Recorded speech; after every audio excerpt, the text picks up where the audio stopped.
Abra então a sua Bíblia no livro de Hebreus, capítulo 1, e nossa leitura será no versículo 7. Hebreus, capítulo 1, versículo 7 apenas. Eu vou ler na Nova Almeida Atualizada e na sequência na Nova Versão Transformadora, apenas para nós termos um vislumbre um pouquinho mais amplo da passagem.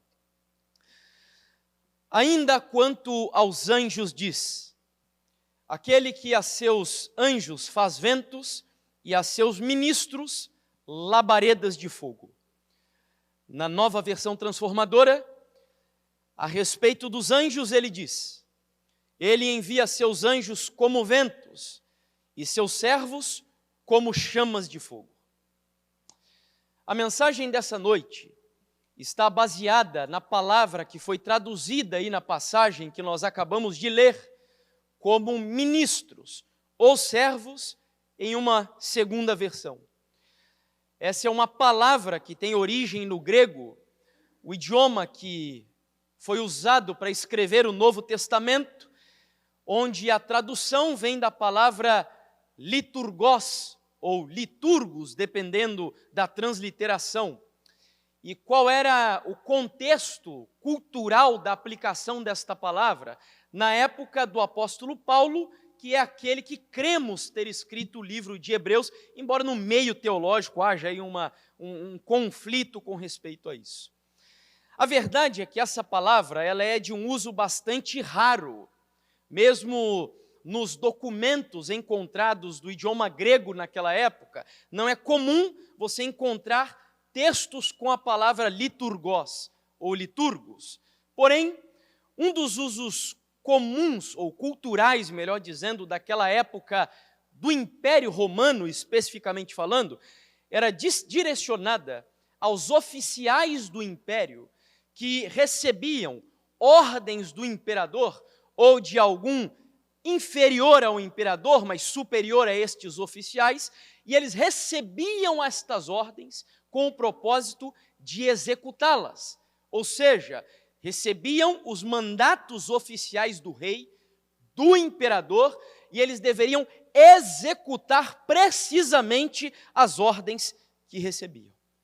E cremos que foi possivelmente deste contexto que essa palavra foi escolhida pelo apóstolo Paulo e passou a ganhar contornos religiosos para a comunidade, a eclesia ou a igreja cristã daquela época, onde a ideia de Paulo era agora pegar o liturgos ou liturgos, o ministro do Senhor, aquele que para diante não do imperador romano, mas do soberano do universo, o Todo-Poderoso, o Rei dos Reis, o Senhor dos Senhores, e recebe diretamente dele as ordens a fim de serem executadas para o progresso da sua obra no planeta Terra.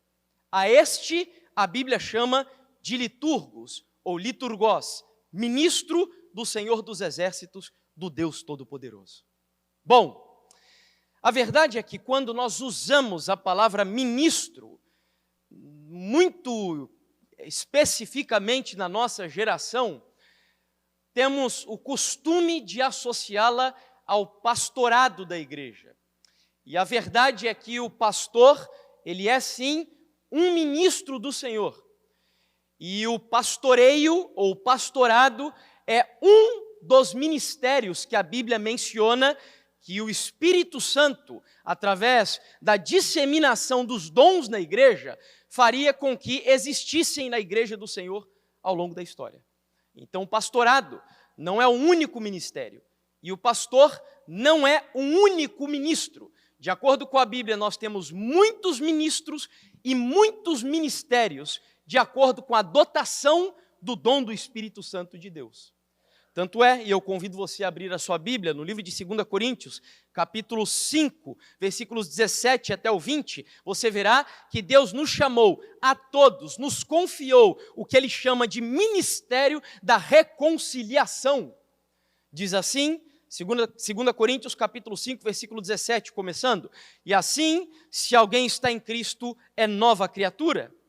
As coisas antigas já passaram e eis que se fizeram novas. Porque o apóstolo Paulo está citando, no começo aqui desse trecho, exatamente essa experiência, que nos remete à experiência do novo nascimento, à experiência do batismo. Eu pressuponho e imagino que todos, se não a maioria dos que estão aqui, já foram batizados. E todos aqueles que um dia foram batizados, sobre a sua cabeça, foram impostas as mãos da ordenação. Você recebeu uma ordenação do pastor quando você foi batizado. E a ordenação que todo membro de igreja recebe no ato do batismo é a seguinte: ide por todo mundo e pregai o santo evangelho. De tal maneira que todo membro de igreja, que toda pessoa que congrega em uma igreja, acabaram de citar esse texto aqui, nasce no reino dos céus como um ministro, um missionário, e ele tem um ministério a ser desenvolvido. E a Bíblia vai dizer na sequência, versículo 18, ora, tudo isso provém de Deus, que nos reconciliou consigo mesmo, por meio de Cristo, e nos confiou o ministério do quê? Da reconciliação. Então a Bíblia diz que, no mínimo, todos os que estamos aqui nessa noite, neste congresso, a nós Deus confiou o ministério da reconciliação. A saber que Deus estava em Cristo reconciliando consigo o mundo, não levando em conta os pecados dos seres humanos e nos confiando a palavra da reconciliação. Portanto, somos o quê? Embaixadores em nome de Cristo, como se Deus exortasse por meio de nós. E em nome de Cristo, pois, pedimos que vocês se reconciliem com Deus. Nós somos embaixadores. E o embaixador, você sabe que tem a função de representar em um outro reino, em um outro território, em um outro espaço geográfico, o reino que o enviou. Nós não somos desse mundo, estamos aqui de passagem, como diz o hino adventista do sétimo dia, no nosso inário, melhor dizendo, eu sou peregrino e forasteiro, uma noite aqui demoro e nada mais. Embaixadores do nosso Deus. E a ideia aqui é dizer que nós somos ministros. Você sabe que o apóstolo Pedro, na sua primeira carta, ele foi enfático ao dizer que o plano de Deus para a igreja em todas as épocas é fazer de nós raça eleita, sacerdócio real, nação santa e povo de propriedade exclusiva de Deus.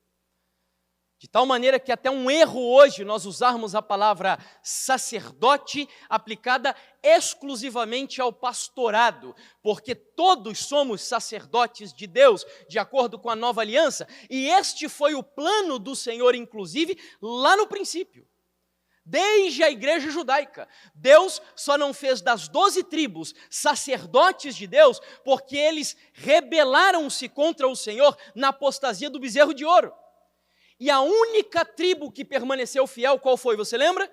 Os levitas. E a eles Deus separou para o ministério sacerdotal. Mas não era plano dele. De tal forma que na nova aliança, os protestantes, durante a Idade Média, vão romper com o papado medieval, exaltando esta que foi a coluna central da pregação protestante durante este período, que é a doutrina conhecida como o sacerdócio de todos os crentes. Ou seja, nós somos ministros do Senhor. Deus nos chamou desde o ato da conversão para desempenhar um ministério. E se ainda resta alguma dúvida, aqui em 2 Coríntios capítulo 3, versículo 6, ele diz: Ele, Deus, nos capacitou para sermos ministros da nova aliança. Não da lei escrita, mas do Espírito. A lei escrita termina em morte, mas o Espírito dá vida. Bom, então o texto reforça a ideia que vimos até aqui. Voltando para o contexto de Hebreus, a passagem que lemos ao princípio do tema, o texto, se você lembrar, está dizendo que Deus faz a seus ministros o quê? Você lembra? Não lembra? Chamas ou labaredas de fogo. Então o Senhor afirma naquela passagem que os seus ministros, todos aqueles que têm um ministério a ser desempenhado, Deus os faz labaredas de fogo. E labaredas de fogo, porque a ideia é dizer que todo aquele que para diante do Senhor, a fim de receber os seus mandados, as suas orientações, as suas ordens, de descobrir a sua vontade, este indivíduo, esta mulher, este ministro de Deus, ele resplandece, ele é incandescente, ele fulgura, ele irradia uma luz poderosa através da sua vida, de tal maneira que nós podemos afirmar aqui, categoricamente, que Deus, pelo poder do Espírito Santo, faz a todos os seus ministros, liturgos fiéis, chamas de fogo nesta geração. Bom, o texto, é verdade, eu preciso ser honesto com você, ele começa falando diretamente do ministério dos anjos. Se você notar a passagem de Hebreus capítulo 1, versículo 7, ela está falando sobre os anjos. E os anjos, eles são aqueles que representam os ministros do Senhor nesta geração. Não por acaso, as mensagens que Deus confiou à igreja no tempo do fim, elas são retratadas, representadas como anjos que voam pelo meio do céu. E na Bíblia, os anjos, eles são identificados com o fogo. Você vai lembrar, por exemplo, que quando o anjo do Senhor visitou a Manoá, o pai de Sansão, juntamente com a sua esposa, anunciando o nascimento deste bebê, em meio a uma época de apostasia, de dificuldades e de idolatria terrível, diz a Bíblia que Manoá e a sua esposa ficaram tão agradecidos pelo privilégio que receberam, que ofereceram um cabrito e uma oferta de cereais ao Senhor, de gratidão a Deus.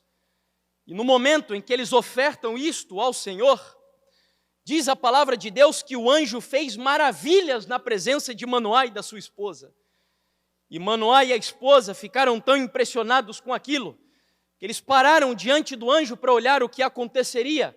E a Bíblia relata em Juízes, capítulo 13, versículo 20, dizendo: aconteceu que enquanto a chama que saiu do altar subia para o céu, o anjo do Senhor subiu nela.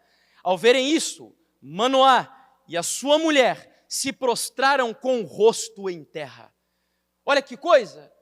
O anjo do Senhor, executando a ordem que Deus deu, ele se confundiu com a chama de fogo que se manifestou para consumir o sacrifício naquele momento.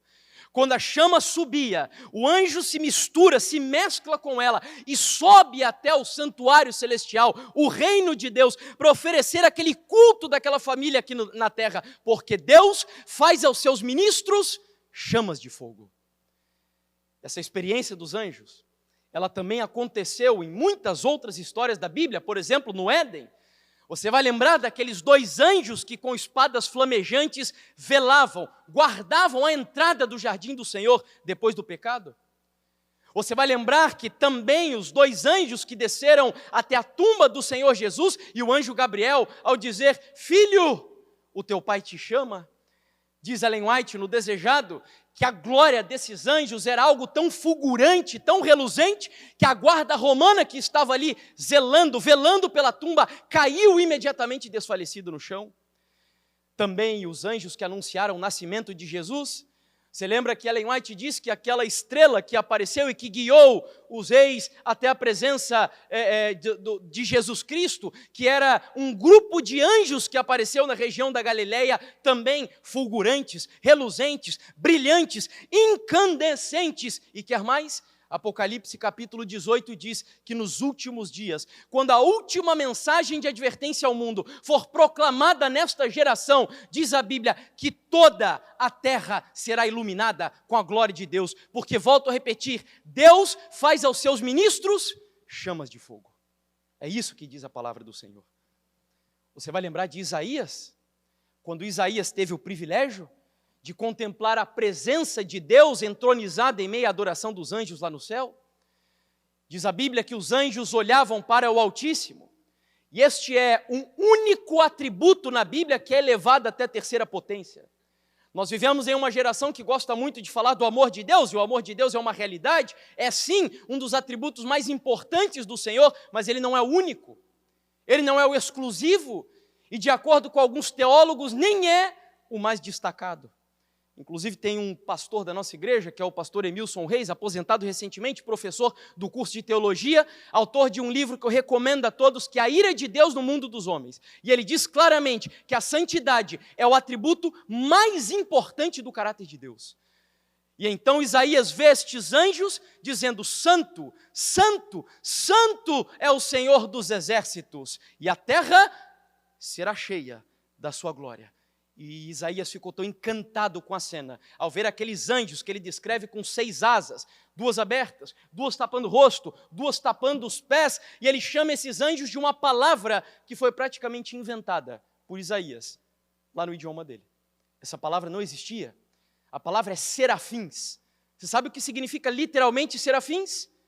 Os ardentes, os que ardem na presença de Deus, os que queimam, os que se inflamam na presença do Senhor dos Exércitos. Meus queridos, essa experiência, ela não é exclusiva dos anjos. Ela também se aplica aos homens, aos seres humanos, a homens e mulheres como eu e como você que estamos aqui nessa noite. Não apenas aos anjos. E é por isso que a palavra ministros, que nós estamos analisando aqui, ou que Deus faz aos seus ministros chamas de fogo, nós não devemos olhar apenas para o ministério dos anjos. Nós vamos analisar um pouco como este termo e essa experiência se aplica ao ministério de homens e mulheres aqui no planeta Terra e, obviamente, no tempo do fim. Por exemplo, você lembra da história de Moisés? Quando Moisés desceu do Monte Horebe, depois de passar um tempo na presença de Deus, 40 dias sem comer e sem beber, o que me permite concluir que foi uma experiência sobre-humana, sobrenatural, de comunhão profunda com Deus naquele monte. Enquanto o povo do Senhor se rebelou e transgrediu a lei de Deus e adorou o bezerro de ouro, e Moisés quebra as tábuas da aliança, ele sobe novamente ao monte, ele gasta tempo na presença de Deus, e quando ele desce do monte Horebe, depois de comungar com o Senhor, depois de receber da glória do Senhor, diz a Bíblia que o povo ficou espantado quando olhou para Moisés.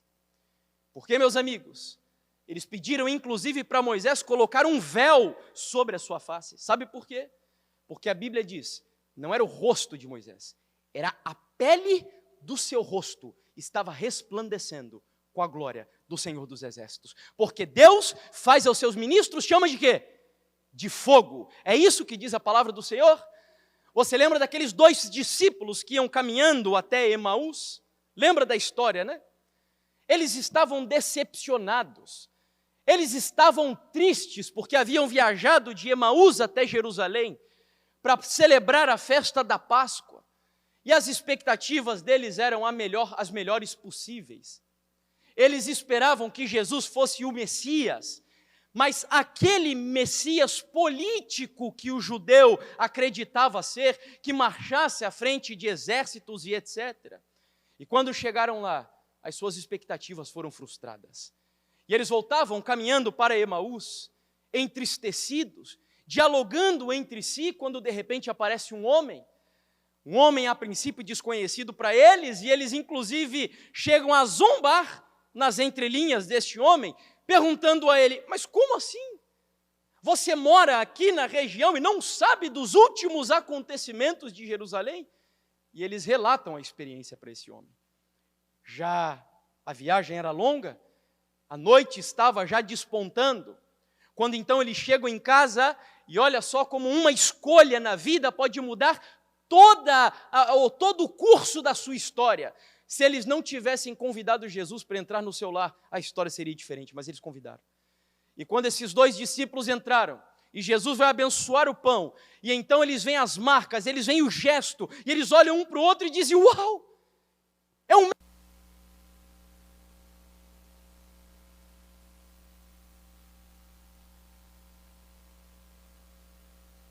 Eu falo tão alto que nem parecia que eu estava sem microfone, né? Vocês veem, é a chama de fogo. Bom, eles voltaram animados, motivados, empolgados, porque eles queriam comunicar a mensagem para aqueles discípulos que estavam lá decepcionados, desanimados, de que Jesus havia se mostrado para eles. Você vai lembrar da história de Lutero diante da dieta de Worms, lá na Alemanha. Lutero, um monge agostiniano, que agora decide romper com o papado medieval, uma mensagem dura, firme, direta para aquela época, quando então eles reúnem todos os prelados da Igreja Católica. Já estava tudo tramado, o povo temia que Lutero morresse, porque a história de John Huss ainda era muito recente. Sigismundo havia dado salvo-conduto para John Huss e voltou atrás, então o povo temia, dizendo: Lutero, não vá, Lutero, não vá, permaneça aqui. Mas sabe o que Lutero disse?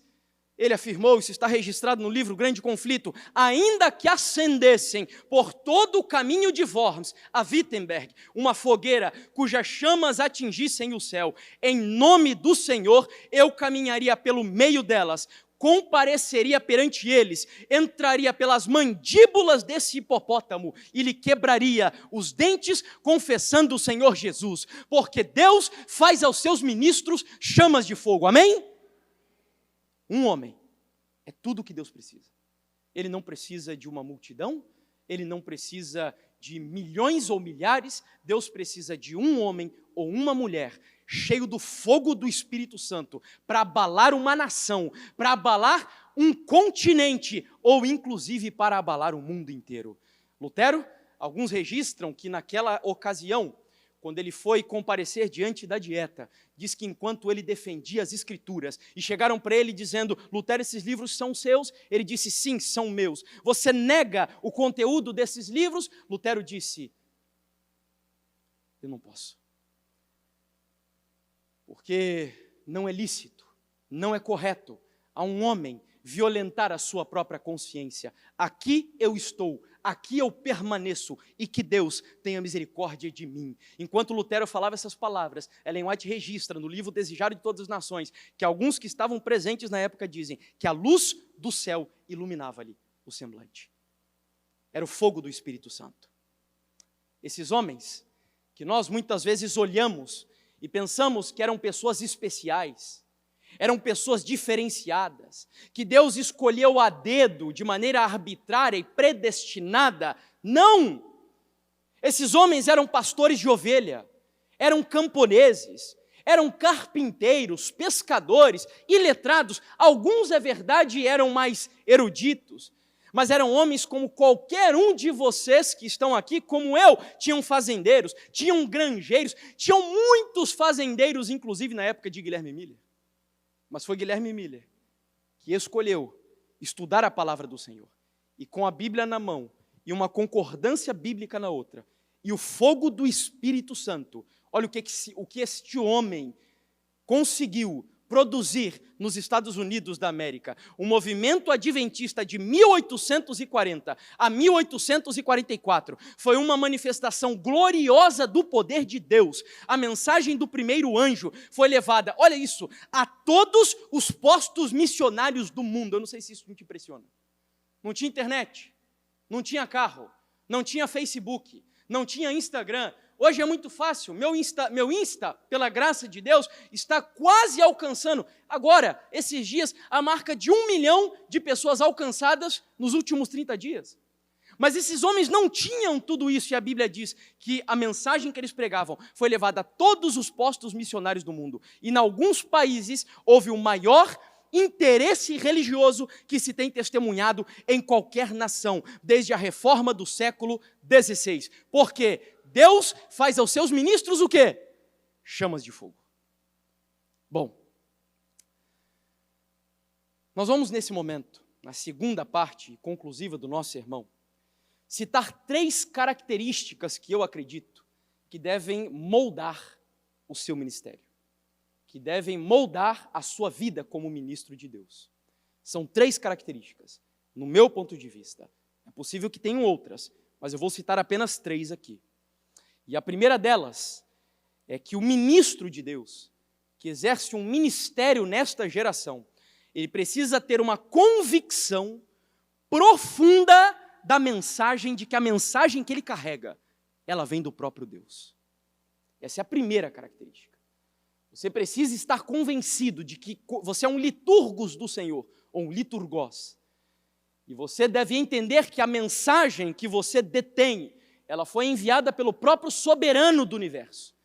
A mensagem dos 3 anjos, e amanhã será o tema que eu vou compartilhar pela manhã aqui, a última verdade presente, é o tema que vou compartilhar, ela não é fruto de causas sociais ou naturais. É o próprio Deus quem enviou. E de acordo com a Bíblia, eu devo pregar o evangelho eterno. Eu devo pregar o evangelho do reino. Então a mensagem é de Deus e essa convicção precisa tomar conta da sua vida. No meu ponto de vista, uma das histórias mais interessantes que ilustram essa convicção pela mensagem do Senhor é a história de Amós. Não sei quantos lembram. Amós era um homem do campo, era um fazendeiro. Amós era um boiadeiro, um homem de origem humilde. Aqui no Brasil, nós falamos que era um homem do interior. É assim que a gente fala. Um homem que cheirava fumaça, cheirava esterco de vacas e de ovelhas. Este era Amós. E Deus, então, de acordo com a Bíblia, lhe envia uma mensagem dizendo para ele deixar a região de Tecoa, que ficava no sul da Judeia, e fosse pregar a palavra do Senhor lá no norte, em Betel. Você vai lembrar que o povo de Deus, na época da monarquia, depois da morte de Salomão, foi dividido em dois: reino do sul e reino do norte. Então agora Deus ordena que Amós saia do sul e vá até o norte, dar uma mensagem para Jeroboão II, que era um rei idólatra, um rei apóstata, um rei que tinha erguido um bezerro de ouro para que o povo o adorasse. No entanto, havia um sacerdote, alguns pensam ser o sumo sacerdote de Betel naquela geração, chamado Amazias. E Amazias ouviu a mensagem de Amós e ele ficou incomodado. Ele vai até o rei Jeroboão II e diz: rei, cala esse homem, rei. A terra já não suporta mais ouvir as suas palavras. Ordena que Amós seja calado imediatamente. Era o sumo sacerdote, usando o poder civil para calar um servo de Deus. Será que isso te lembra alguma coisa? A religião, usando o poder do Estado para silenciar os servos de Deus. O rei chega para Amazias e diz: vá lá e cala você ele. E Amazias foi. E a gente sabe que essa história se repete. Quantos e quantos nessa geração, na época que vivemos, já estamos sofrendo um pouco, não ainda pelo decreto dominical, mas isso virá. O mundo está sendo preparado para este grande acontecimento, mas hoje nós já temos questões envolvendo a sexualidade que estão reprimindo o povo de Deus de defenderem o seu ponto de vista bíblico sobre o assunto. Muitos nos acusam de homofóbicos, o que é crime na realidade. E você saiba que quando é acusado por opinião religiosa de homofobia, você pode sim se defender perante a lei, porque isso é falsa imputação de crime. Mas estão tentando usar o Estado para silenciar a voz dos servos de Deus. Hoje, volto a repetir, por questões envolvendo a sexualidade, mas pouco a pouco elas envolverão outros assuntos que você sabe quais são. Ellen White diz, também no grande conflito, toda nova verdade teve de enfrentar o ódio e a oposição. Os que foram beneficiados por sua luz sofreram tentações e provações. O Senhor dá ao povo uma verdade especial quando este se encontra em situação difícil. Quem ousa recusar a publicá-la? Ele ordena a seus servos que apresentem o último convite de misericórdia ao mundo. Eles não podem permanecer silenciosos, a não ser com o perigo de sua alma. Os embaixadores de Cristo nada têm que ver com as consequências, devem cumprir o seu dever e deixar os resultados com Deus. Amém? É claro que nós devemos ser sábios, devemos ser estratégicos, não devemos antecipar as fogueiras da perseguição, mas nunca negar a mensagem santa do Senhor. E aqui, quando Amazias tentou calar a voz de Amós, ele chega na frente de Amós e diz: vem aqui, ô pregador camponês, chega aqui. O que você está fazendo aqui em Betel? O teu lugar não é aqui. Volta lá para o sul. Volta para a sua vida de boiadeiro, de fazendeiro. É lá que você deve trabalhar e não aqui. É em Judá que você deve profetizar. Porque aqui é o reino de Jeroboão. Aqui é a capital do reino de Jeroboão. Em outras palavras, quem manda aqui é o rei, não você. Volta para lá. Amós, ele chega então para Amazias e ele diz: Eu não sou profeta e nunca fui treinado para ser profeta. Em outras palavras, o que ele está dizendo é: você tem razão. Eu sou um boiadeiro mesmo. Eu sou um fazendeiro. Cheiro de fumaça e de vacas, de esterco de vaca, correm aqui pelo meu corpo e talvez dentro das minhas veias. Eu não sou profeta e nunca fui treinado para ser um. Sou apenas um boiadeiro e colhedor de figos, mas o Senhor me tirou de junto do meu rebanho e disse: vá e profetize a meu povo de Israel. E se você nota lá em Amós capítulo 3, versículo 8, Amós vai dizer: se o leão ruge, quem o temerá? E se o Senhor Deus falou, quem não profetizará? Porque Deus faz a seus ministros chamas de fogo. Ele falou, ele deu a mensagem do Senhor. E nós, ministros de Deus, da última geração da história do planeta Terra, eu acredito nisso, meus irmãos. E eu decidi dedicar a minha vida a este ministério, justamente porque eu creio que Jesus Cristo está voltando muito em breve nas nuvens dos céus. É a nossa esperança, é o nosso desejo, e eu creio que provavelmente veremos isso se cumprir na nossa geração. E quanto a nós? Será que temos convicção da mensagem que Deus nos deu nessa época? Será que estamos seguros de que Deus deu a você a última mensagem de misericórdia ao mundo? O último convite divino? A última mensagem de advertência? Ou ainda a última verdade presente? Será que estamos certos disso? Amanhã eu vou citar um texto para vocês, mas eu vou adiantar aqui, onde Ellen White diz que o mundo todo está à espera de ouvir a mensagem da verdade presente. Você entende o que isso significa?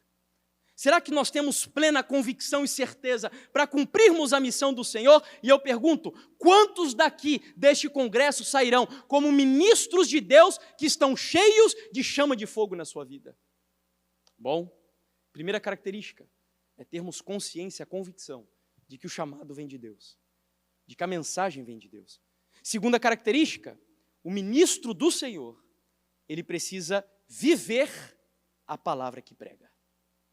Vive o que ele prega. Como diz Agostinho de Hipona, pregue, se precisar, fale. É perfume de Cristo, como diz o apóstolo Paulo.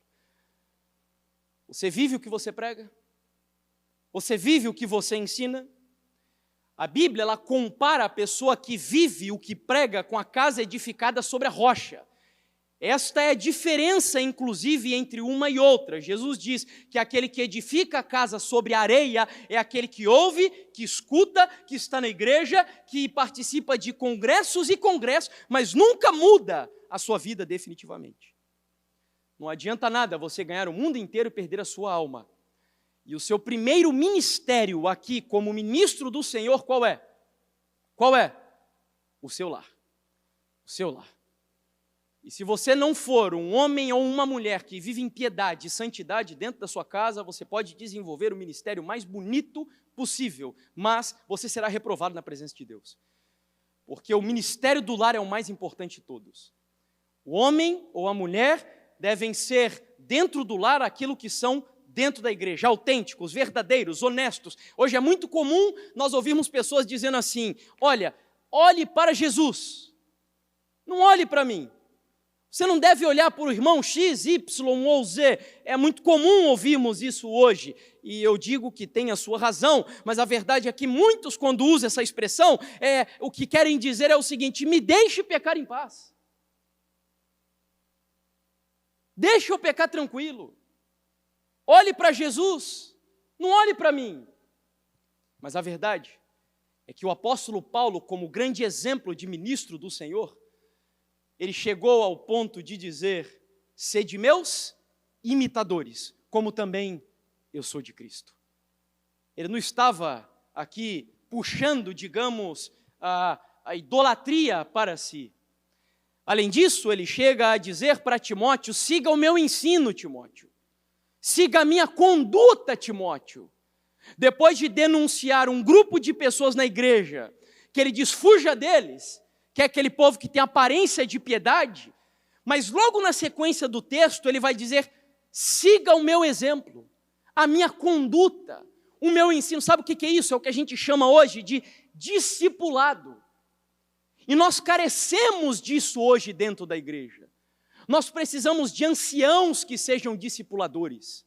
Nós precisamos de diáconos que sejam discipuladores. Eu venho lá de Manaus, como disse para vocês, e eu me surpreendi com um jovem que chegou para mim e me fez um pedido inusitado. Nunca tinha acontecido isso comigo. Ele ficou dando volta. O pastor da igreja foi tão bondoso que a conversa se prolongou. Ele ofereceu a sala pastoral para eu entrar lá com ele, conversar com esse jovem, até que ele foi direto ao ponto e dizendo: irmão, já enrolei demais. A questão é a seguinte: eu quero ser teu discípulo. Eu quero que você me discipule. E eu quase dei um pulo da cadeira, porque eu não sabia nem como fazer isso. Não sabia nem como lidar com isso exatamente. E me veio algumas ideias em mente que eu não vou comentar aqui, porque o tempo não nos daria. Mas estou pensando em executar essa ideia com ele. Paulo chega a dizer também que ele levava sobre o seu corpo as marcas do Senhor Jesus. Você entende o que é isso? Paulo não precisava de absolutamente nada mais para provar e evidenciar que as chamas do Altíssimo inflamavam o seu santo ministério. Porque ele disse: eu carrego no meu corpo as marcas do Senhor Jesus, as marcas do apostolado, do discipulado. Ai do ministro que tem uma vida hipócrita. Ai daquele que desempenha um ministério que não é autêntico, não é verdadeiro diante do Senhor. Ai do ministro que não vive a mensagem de Deus. Eu gosto muito dessa citação aqui, do livro Parábolas de Jesus. Ela é fenomenal. Olha só que grande desafio para os nossos ministérios. Ela diz assim: se comermos a carne de Cristo e bebermos o seu sangue, ou seja, se encarnarmos a vida de Jesus em nós, o elemento da vida eterna será encontrado no ministério. Não haverá um fundo de ideias arcaicas e repisadas. Cessará o sermão monótono e cansativo. As velhas verdades serão apresentadas, mas serão vistas sob um novo prisma, diz ela. Os que têm o privilégio de estar sobre um ministério tal, se sensíveis à influência do Espírito Santo, sentirão o poder tonificante de uma vida nova. E ela conclui: o fogo do amor de Deus será aceso neles. Suas faculdades perceptivas serão avivadas para que entendam a beleza da majestade da verdade, porque Deus faz a seus ministros chamas de fogo. Nós não precisamos fazer como muitos aí na nossa geração, que querem ter ministérios autênticos e entram para uma linha fanática, radical, especulativa ou então liberal. Mensagens marcando data para a vinda do Senhor Jesus, ou reinterpretando as profecias e dando uma nova visão e não seguindo o método historicista, de acordo com aquilo que temos estudado até aqui. Outros ainda vão por um caminho de tentativa de adaptar as verdades bíblicas à cultura contemporânea. Nós não precisamos disso. Podemos pegar verdades antigas e aplicá-las para o contexto contemporâneo, e isso atrairá pessoas, isso inundará as nossas igrejas, isso fará com que as igrejas cresçam e avancem cada vez mais, porque elas atuarão com a chama do poder do Espírito nas suas vidas. Vamos à terceira característica. Primeira, a profunda convicção de que a mensagem vem de Deus. Segunda, o ministro ou ministério precisa viver o que prega. Terceira, olha que interessante, o ministro precisa estar disposto a aceitar as suas limitações e incapacidade. E isso é importante demais. Ai daquele ministro que se crê capaz para fazer todas as coisas. Ai daquele que é capaz de se olhar no espelho e cantar o hino "Quão grande és tu". Ai daquele ministro que se crê extremamente habilidoso. Não, deixa comigo que eu sou bom, eu resolvo, como a gente diz aqui no Paraná, não sei se aqui em Santa Catarina vocês usam essa expressão, eu manjo, eu domino do assunto e da área. Quando Moisés foi chamado pelo Senhor, você lembra que ele parou diante de Deus e ele foi verdadeiro e honesto com o Senhor, dizendo: Senhor, eu nunca fui eloquente, eu não sei falar, sou pesado de boca e de língua. Alguns acreditam que Moisés era meio gago até. Outros pensam que pelo tempo, 40 anos que ele passou no deserto, ele acabou se esquecendo, perdendo a habilidade com o idioma egípcio. E aí o Senhor olha para Moisés, e ele dá essa mensagem, onde ele diz: quem fez a boca do homem? Ou quem faz o mudo, ou o surdo, ou o que vê, ou o cego? Não sou eu o Senhor? Agora vá, Moisés, e eu serei com a sua boca, e lhe ensinarei o que você deve falar, porque Deus faz aos seus ministros chamas de fogo. Você lembra da história do profeta Jeremias? Quando ele foi chamado por Deus, uma criança, meus irmãos. Nós temos crianças aqui. Jeremias era uma criança. E quando Deus o chama ao ministério, ele diz: Senhor, eu sou tímido, Senhor. Eu não sei falar, ó Deus. E além disso, eu vivo no meio de uma gente que é cruel, que é ardilosa, é inescrupulosa, eles vão me matar, eu tenho medo. E Deus então olha para Jeremias e diz assim: não digas, eu sou um menino, ou eu sou uma criança, porque a todos a quem eu te enviar, tu irás, e tudo quanto te mandar, falarás. Não temas diante deles, porque estou contigo para te livrar, diz o Senhor. E estendeu o Senhor a sua mão, e tocou-me na boca, e disse-me o Senhor: eis que eu ponho as minhas palavras na sua boca. E Jeremias então agora começa a desempenhar o ministério. Mas este homem passou por dificuldades tremendas, meus irmãos, por privações que talvez nenhum de nós aqui tenhamos experimentado ainda. Ele foi desprezado, ele foi humilhado, zombado, escarnecido, lançado. Quantos de vocês já foram lançados dentro de um poço e deixado ali? A mensagem que ele enviou bondosamente ao rei, o rei pegou, leu a mensagem, rasgou e colocou para queimar.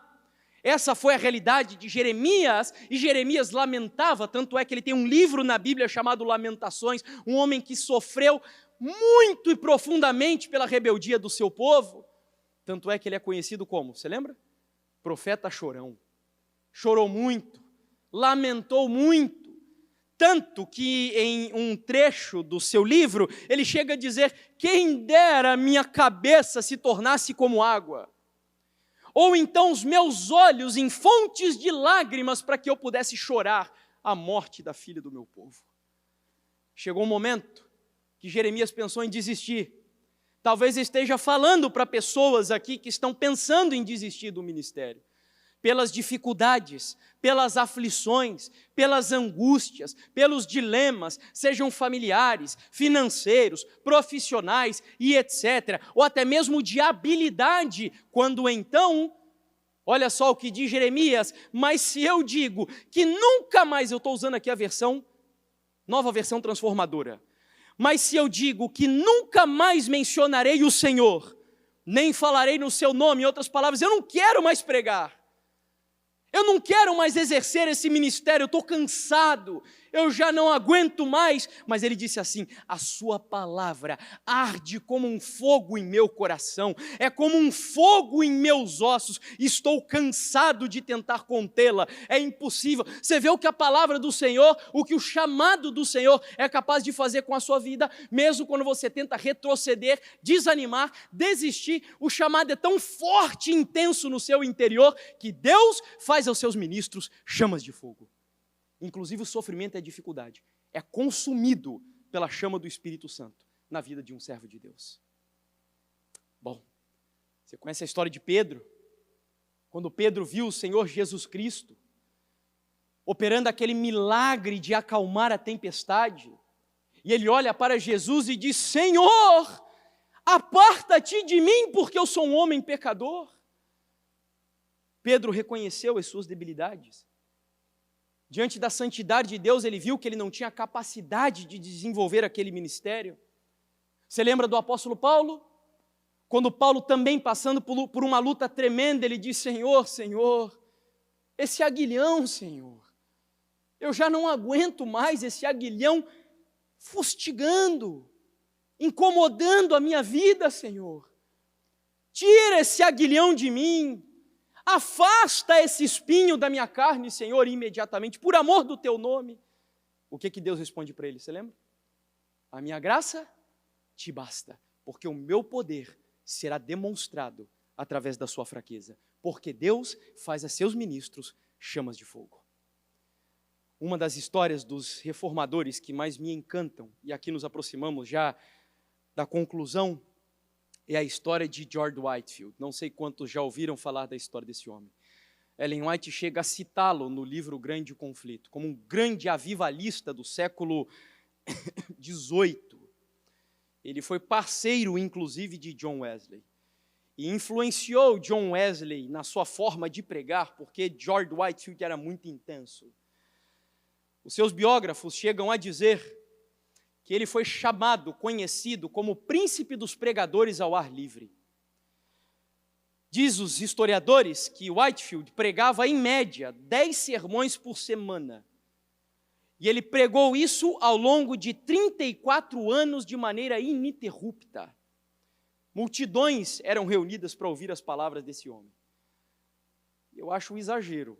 Alguns chegam a dizer que ele reunia cerca de 50, 60 mil pessoas em um lugar. Por isso que ele era o príncipe dos pregadores ao ar livre, porque não havia auditórios, não havia estádios capazes de suportar ou de comportar uma quantidade tão grande de pessoas naquela época. Dizem ainda que a sua voz era tão potente, tão poderosa, que era capaz de ser ouvida a 1 quilômetro de distância. Porém, não tinha microfone.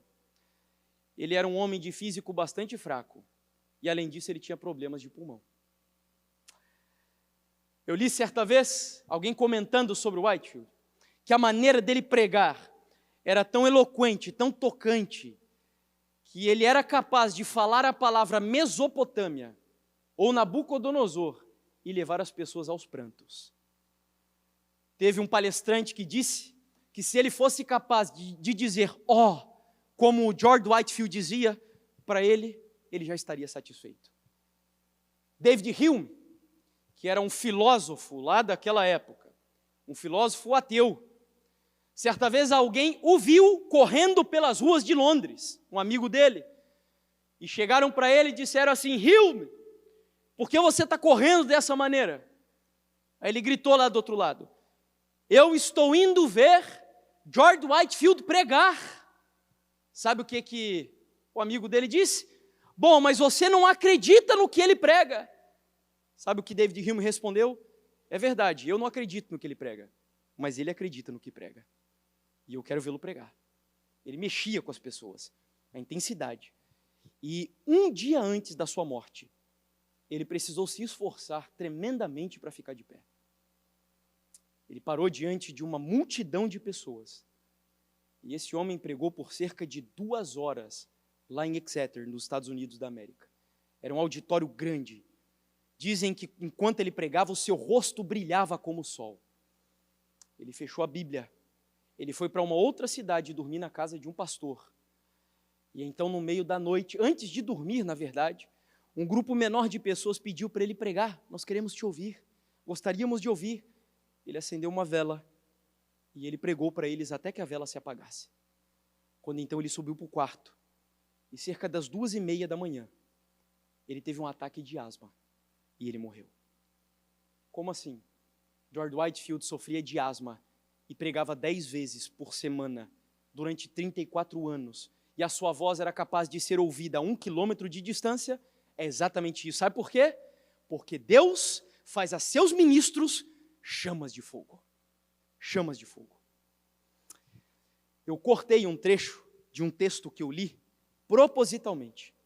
É essa citação, onde Ellen White, eu vou ler o texto inteiro e a conclusão que eu cortei, que está destacada ali na citação. O movimento adventista de 1840 a 1844 foi uma manifestação gloriosa do poder de Deus.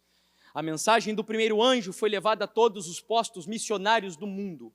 Em alguns países houve o maior interesse religioso que se tem testemunhado em qualquer nação desde a reforma do século XVI, e aí está o trecho que eu havia suprimido. Mas isto deve ser superado pelo poderoso movimento sob a última advertência do terceiro anjo. Sabe o que o Senhor está dizendo? Que nessa geração, nessa época que você está vivendo, através dos seus ministérios humildes, humanamente falando, fraquinhos, Deus está dizendo aqui que a terra será iluminada com a glória de Deus, porque Deus faz aos seus ministros chamas de fogo.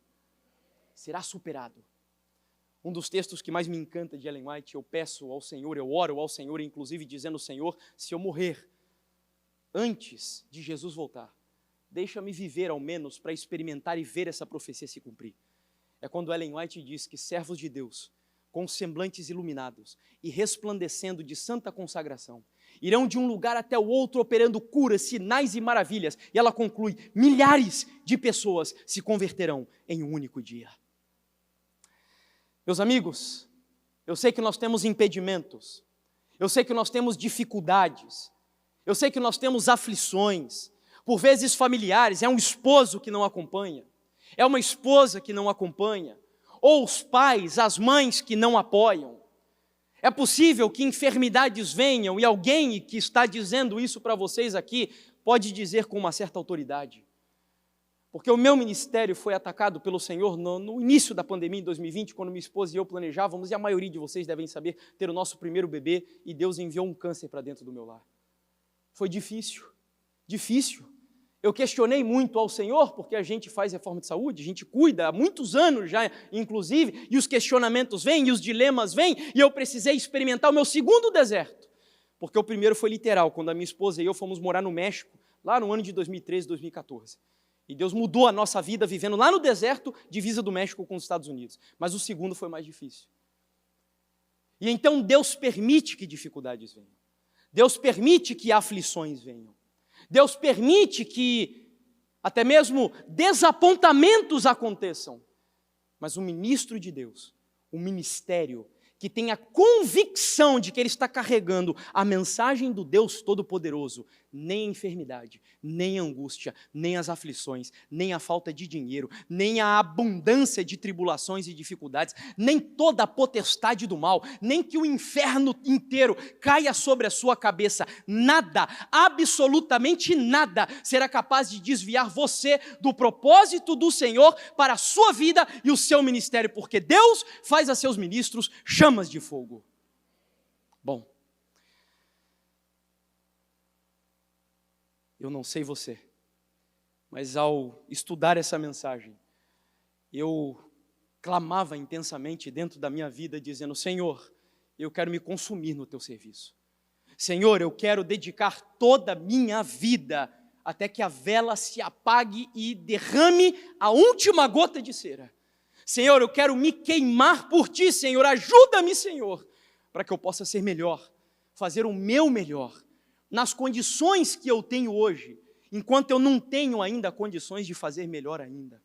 Ajuda-me, ó Deus, a queimar a minha vida com intensidade, para a honra e glória do Teu nome, para abençoar a Sua igreja, para o progresso do Teu evangelho. E Deus, meus irmãos, Deus, Ele é Deus, o mesmo que faz os seus ministros chamas de fogo, e que Ele faça, eu e você, que Ele faça de ti, nesta noite e nesse congresso, uma labareda, uma chama de fogo nessa geração. É o meu desejo e a minha oração, em nome de Jesus. Amém? Bom, nós vamos ter uma mensagem musical agora, e se você está disposto ou disposta diante do Senhor nessa noite, a aceitar todas essas características de um ministério, de um ministro de Deus, se você quer dizer: Senhor, eu tenho convicção do meu chamado, eu tenho convicção da Tua mensagem, eu tenho convicção do que é ser um adventista do sétimo dia. Se você quer dizer: Senhor, eu tenho convicção da necessidade de que eu devo viver o que eu conheço, eu não quero ser um ministro ou ter um ministério hipócrita. E por fim, se você quer dizer: Senhor, eu estou disposto a aceitar tudo. Você entende o que significa isso? Tudo. Absolutamente tudo. Não é fácil. A última oração que eu consegui fazer, quando a minha esposa descobriu que ela estava enferma, foi: seja feita a tua vontade. Porque eu tinha medo que a vontade de Deus fosse que a minha esposa morresse. Hoje ela está aqui, graças a Deus. Mas eu não tinha certeza se era o propósito do Senhor, porque eu casei com a minha esposa para viver com ela o resto da minha vida. E aí, quando a enfermidade vem, as dúvidas surgem. E é fácil pregar sobre confiança e soberania de Deus quando tudo está tranquilo, mas quando a dificuldade vem, é aí que a sua fé é provada. Se você está disposto a aceitar tudo, a vontade de Deus no seu ministério e na sua vida, enquanto a nossa querida irmã louva e exalta o nome do Senhor, se coloque de pé, para que Deus registre a sua decisão no seu livro da vida nessa noite.